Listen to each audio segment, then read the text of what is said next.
नमस्कार दोस्तों, चलिए आपका स्वागत है Shadab school of English and GK GS में।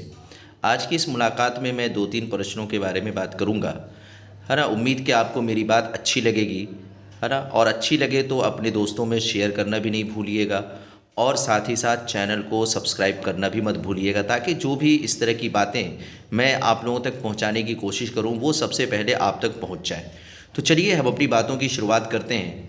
जैसा कि आपने सुना होगा कि भाई अभी कल जो है संशोधित नियमावली आया है विशिष्ट शिक्षक को लेकर, मैं उस पर भी बात करूंगा और साथ ही साथ जिन लोगों का प्रधानाध्यापक या प्रधान शिक्षक के लिए, है ना, डाउटफुल काउंसलिंग आ गया था उनके लिए भी बात करूंगा और जिन लोगों ने ट्रांसफ़र के लिए आवेदन दिया है उनके लिए भी मैं बात करूंगा। तो 2-3 बातें मैं आप लोगों के सामने पेश करने जा रहा हूँ, उम्मीद की अच्छी लगेगी। तो चलिए शुरू करते हैं। सबसे पहले हम लोग बात करते हैं विशिष्ट शिक्षक के संशोधित नियमावली को लेकर। आपने पढ़ा होगा 8 पेज का पूरा नियमावली आया है, जिसमें संशोधित नियमावली में जो विशिष्ट शिक्षक के बारे में कहा गया है वो दरअसल ये कहा गया है कि भाई आप जो विशिष्ट शिक्षक होंगे, हालांकि अभी तो आपको औपबंधिक नियुक्ति पत्र दे दिया गया और बहुत सारे लोगों को दिया भी जाएगा जिनका बाद में अभी काउंसलिंग हो रहा है। तो ये जो नियमावली बनकर आया, इससे तो साफ ये ज़ाहिर हो रहा है कि आप पूरी तरह से राज्यकर्मी तभी कहलाएंगे जब आपका ट्रांसफ़र होगा।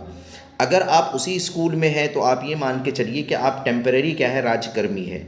और प्रथम पहली बार जो आपका ट्रांसफ़र होगा वो एक तरह से मुख्यालय से होगा, यानी राज्य से होगा, जिसमें स्थानीय संस्था का रोल नहीं होगा। हाँ, बाद में स्थानीय संस्था का रोल आएगा। तो ये एक पेच फंसाने वाली बात है जो कि संशोधित नियमावली में आई है बात, और इसके अलावा और भी बहुत सारी बातें आई है, ठीक है, जो आप लोगों ने पढ़ा होगा। अब दूसरी बात ये कि जिन लोगों का डाउटफुल काउंसलिंग था उनके लिए क्या है, तो उनके लिए भी लेटर निकाला जा चुका है कि डाउटफुल काउंसलिंग के लिए कल यानी 21 तारीख से जो है वो पोर्टल खोला जाएगा, और जिसमें आपका जो भी दस्तावेज़ गलत तरीके से अपलोड किया गया उससे आप फिर से अपलोड करें, और फिर उसके बाद बीपीएससी के द्वारा वाटर मार्क वाले कागजात को आप डाउनलोड करके निकाल लें। आपकी काउंसलिंग क्या हो जाएगी, सफल हो जाएगी। तो 21 तारीख से 24 तारीख तक ये पोर्टल खुलेगा उन प्रधान शिक्षक और प्रधान अध्यापक के काउंसलिंग के डाउटफुल को क्लियर करने के लिए।